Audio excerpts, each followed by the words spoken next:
For Christ did not enter a man-made sanctuary that is only a copy of the true one. He entered heaven itself, now to appear for us in God's presence. Nor did he enter heaven to offer himself again and again, the way the high priest enters the most holy place every year, with blood that is not his own. Then Christ would have had to suffer many times since the creation of the world.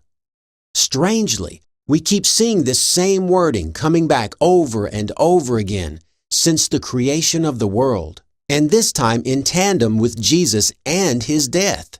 This implies that Jesus was killed when the world was made, and his sacrifice was a one-time deal. The author of Hebrews contrasts Jesus' once-for-all death with the earthly high priests who offered sacrifices each year. The author tells us that if Jesus had to sacrifice himself more than once, he would have had to do it many times throughout history, starting at the time the world was created.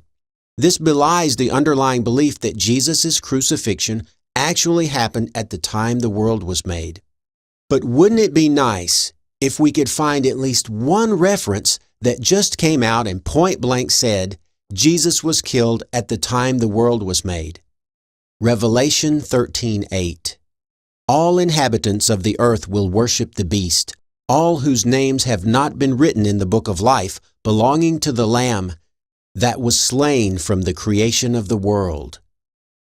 Well, well, well, what have we here? I think we just hit pay dirt. Slain from the creation of the world. Or another way to say it, crucified at the time the world was created. Could this verse be telling us exactly what many early Christians believed about the time frame of Jesus' crucifixion? Could the author of Revelation be telling us that Jesus was killed around the time when the world was created? Or is this just symbolism, a figure of speech telling us that God merely knew he was going to sacrifice Jesus thousands of years into the future in a remote area of the world? Some may argue that this phrase merely means his death was in essence a done deal, but didn't occur until the first century. But again, this is my whole point. This verse can be interpreted that way, but it can also be interpreted literally. We've already seen the author of Hebrews tell us that Jesus would have had to have died many times since the creation of the world if he was an earthly high priest. And we've also seen Paul tell us that the gospel message was a mystery hidden from mankind since the beginning of the world. I submit to you that this verse is not symbolic, but a fossil relic of early Christian belief that has miraculously survived the glosses and interpretations and edits of the Christian scribes and made its way to us today. And until now, since the notion of a mythical Jesus has only arisen in the last couple of hundred years, the only way people could interpret it was to say that God only knew it would happen later, but did not really happen when the world was made. All of the evidence we've just seen fits into the Jesus myth theory without having to do any special interpretations. But the Orthodox view has to do some squirming and wriggling just to make them make sense. Paul tells us the gospel had been hidden since the world began. How could Jesus' death and resurrection be hidden throughout the ages unless it had actually happened at the beginning of the ages? Hebrews tells us that Jesus would have had to have been crucified many times since the world began if he was like the earthly high priest. And finally, Revelation tells us point blank that Jesus was, in fact, crucified around the time when the world was created. What further evidence could we ask for?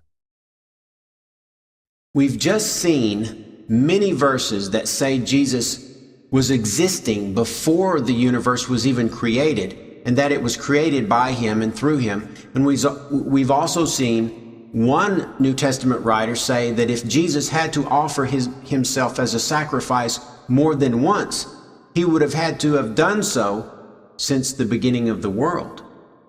And we saw one New Testament writer, the author of Revelation, tell us explicitly that Jesus was killed from the creation of the world.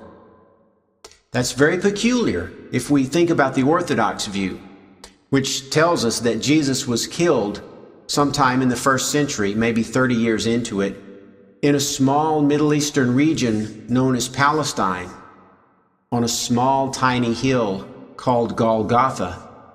And that doesn't seem to fit with the creation of the world.